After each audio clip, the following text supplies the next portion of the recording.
बड़ी खबर के साथ मुंबई के पास रायगढ़ में पुलिस को जिलेटिन की छड़ें मिलने से हड़कंप मच गया। इन जिलेटिन की छड़ों को विस्फोटक के साथ जोड़कर रखा गया था ताकि इसमें विस्फोट किया जा सके। यानी कि एक बहुत बड़ी साजिश का खुलासा हुआ है। मौके पर एटीएस की टीम पहुंची है। जिलेटिन की छड़ों से जुड़ा हुआ विस्फोटक यहां से बरामद किया गया है। बम स्क्वाड की टीम ने इस विस्फोटक को डिफ्यूज कर दिया है और बताया जा रहा है कि इन जिलेटिन की छड़ों में विस्फोट कर उसे नाकाम किया गया है। कुछ महीने पहले, जी बिल्कुल अनुराग, हमने देखा भी था कि कुछ महीने पहले यहाँ पर किस तरह की स्थिति बनी थी, यहाँ पर कैसे हथियार भी बरामद हुए थे। तो अपने दर्शकों को बता दें कि कुछ महीने पहले AK-47 और कारतूस यहाँ से मिले थे। अब इस तरह से विस्फोटक मिलने के बाद पूरे रायगढ़ में दहशत है। रायगढ़ में विस्फोटक मिलने के बाद मुंबई में आतंकी हमले का अलर्ट जारी कर दिया गया।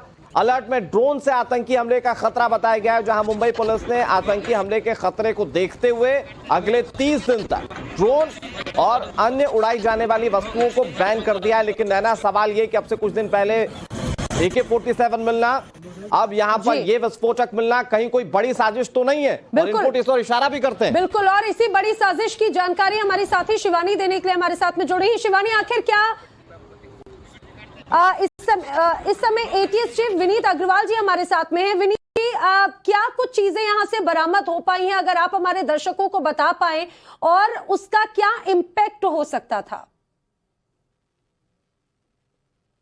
विनीत जी। हेलो।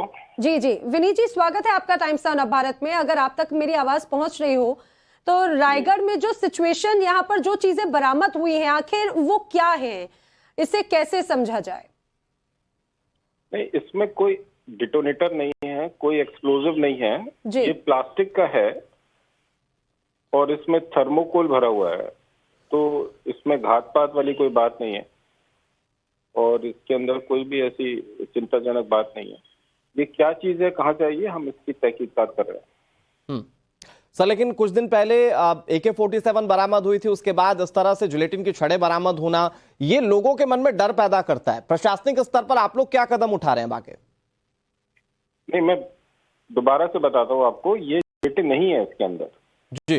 ये सिर्फ इसकी शेप जो है वो जिलेटिन स्टिक की तरह है। अंदर जिलेटिन नहीं है, एक्सप्लोजिव नहीं है, इसमें थर्मोकोल भरा हुआ है।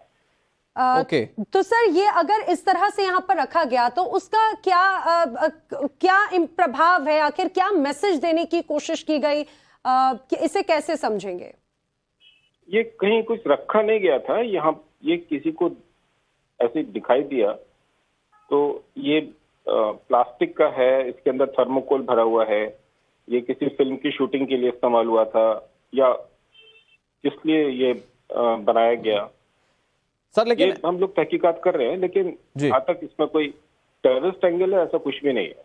सर, लेकिन अगर इनपुट्स को ध्यान में रखें, जो खबरें मिल पा रही हैं कि मुंबई में आतंकी हमले का अलर्ट है, ड्रोन से हमले को लेकर इनपुट सामने आए हैं, उस लिहाज से देखें तो ऐसी छोटी मोटी चीजें मिलना ये बहुत संवेदनशीलता पैदा कर देती हैं। नहीं, ये मुंबई से बहुत दूर है, ये पेन एक जगह है, वहां पर मिला है जी। तो ये एक रूरल एरिया है और ये एक आइसोलेटेड एक आर्टिकल मिल गया है।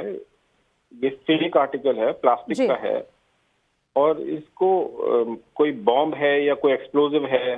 तो विनीत जी, लेकिन ये हमारे सामने विजुअल्स भी आई कि शायद उन्हें डिस्ट्रॉय किया गया है, उन्हें इसी तरह से बम स्क्वाड टीम वहां पर पहुंची थी, उन्हें डिस्ट्रॉय किया गया। इसके बारे में कुछ बता पाए आप, और क्या अब आने वाले वक्त में अलर्ट भी जारी किया गया है इस एरिया में?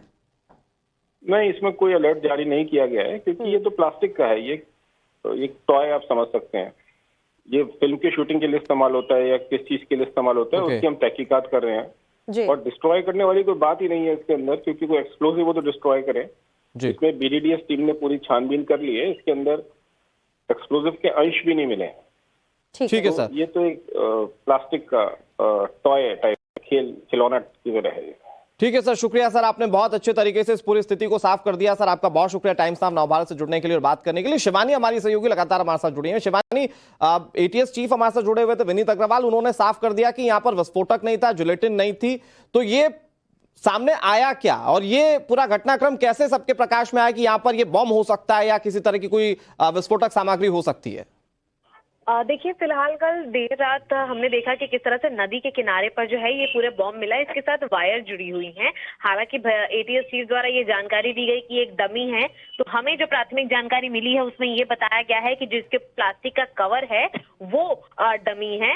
हालांकि इसके आसपास भी जो है जो केबल्स लगी है उसके अंदर एक घड़ी भी पाई गई थी, और वो घड़ी पाने की वजह से ही जो मामला है वो शक की निगाह में आता है कि अगर मान लीजिए किसी जमीन को ध्वस्त करने के लिए, किसी छोटे मोटे पहाड़ को ध्वस्त करने के लिए इस्तेमाल में अगर ऐसे बम लाए जाते हैं, विस्फोटक लाए जाते हैं, तो उसमें डेटोनेटर जो होता है उसकी जरूरत होती है, जो कि इस पूरे बॉम्ब प्रकरण से अलग है, जो नहीं पाया गया है। इसीलिए ये भी कहा जा रहा है कि उसके अंदर घड़ी का मिलना भी जो है वो सस्पिशियस हो जाता है कि आखिर घड़ी वहां पर क्यों रखी गई थी, टाइमर वहां पर क्यों रखा गया था। ठीक है शिवानी, जानकारी के लिए आपका शुक्रिया।